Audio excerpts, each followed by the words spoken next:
সিলেট টেস্টের প্রথম ইনিংসে ব্যাটিং নিয়ে একটা সময় ধুঁকতে থাকা বাংলাদেশ শেষ পর্যন্ত লিড পেল। বিপদের মুখে লিটন দাসের দুর্দান্ত এক সেঞ্চুরির পর বাংলাদেশের সংগ্রহটা সন্তোষজনক জায়গায় পৌঁছেছে। তারপর দুর্দান্ত বোলিংয়ে লিড আদায় করে নিল বাংলাদেশ।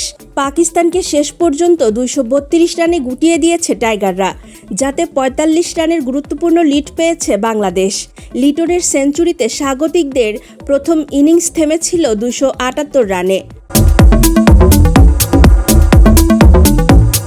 সিলেট আন্তর্জাতিক ক্রিকেট স্টেডিয়ামে আজ টেস্টের দ্বিতীয় দিনের শুরুতেই পাকিস্তানকে চাপে ফেলেন তাসকিন আহমেদ।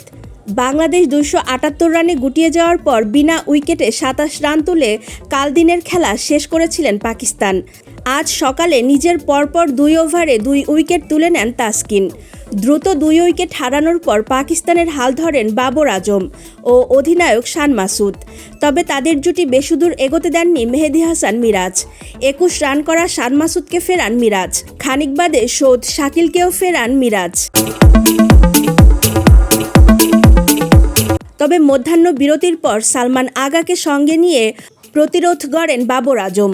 দুজন মিলে গড়েন 63 রানের গুরুত্বপূর্ণ জুটি, যা ছিল পাকিস্তানের ইনিংসের সর্বোচ্চ পার্টনারশিপ। বাবর আজম দারুণ ব্যাটিং করেছিলেন। 84 বলে 10টি চারে 68 রান করা বাবরকে ফেরান নাহিদ রানা।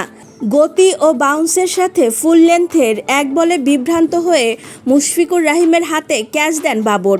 বাবরের বিদায়ের পর নিয়মিত বিরতিতে উইকেট হারাতে থাকে পাকিস্তান। সালমান আগা করেন 21 রান, মোহাম্মদ রিজওয়ান 13 এবং হাসান আলী 18 রান করে ফেরেন। ইনিংসের শেষ দিকে সাজিদ খান ঝড়ো ব্যাটিং করে কিছুটা লড়াইয়ের ইঙ্গিত দেন। মাত্র 28 বলে 2-4 ও 4 ছক্কায় 38 রানের কামিং ইনিংস খেলেন এই স্পিনার। তার আগ্রাসী ব্যাটিং না হলে বাংলাদেশের লিড আরও বড় হতে পারত। শেষ পর্যন্ত 232 রানে থেমেছে পাকিস্তান। বাংলাদেশের হয়ে নাহিদ রানা ও তাইজুল ইসলাম সর্বোচ্চ 3টি করে উইকেট নেন। এছাড়া তাসকিন আহমেদ ও মিরাজ শিকার করেন 2টি করে উইকেট। তবে বাংলাদেশ দ্বিতীয় দিনের তৃতীয় সেশন ব্যাটিং করতে নেমে 150 রানে লিড দাঁড় করিয়েছে। ওপেনার তানজিদ তামিম 4 রানে আউট হলেও মাহমুদুল জয় করেন 52 রান। এখন পর্যন্ত বাংলাদেশ এগিয়ে রয়েছে। আগামীকাল ভালো করতে পারলে জয়ের পথেই থাকবে বাংলাদেশ।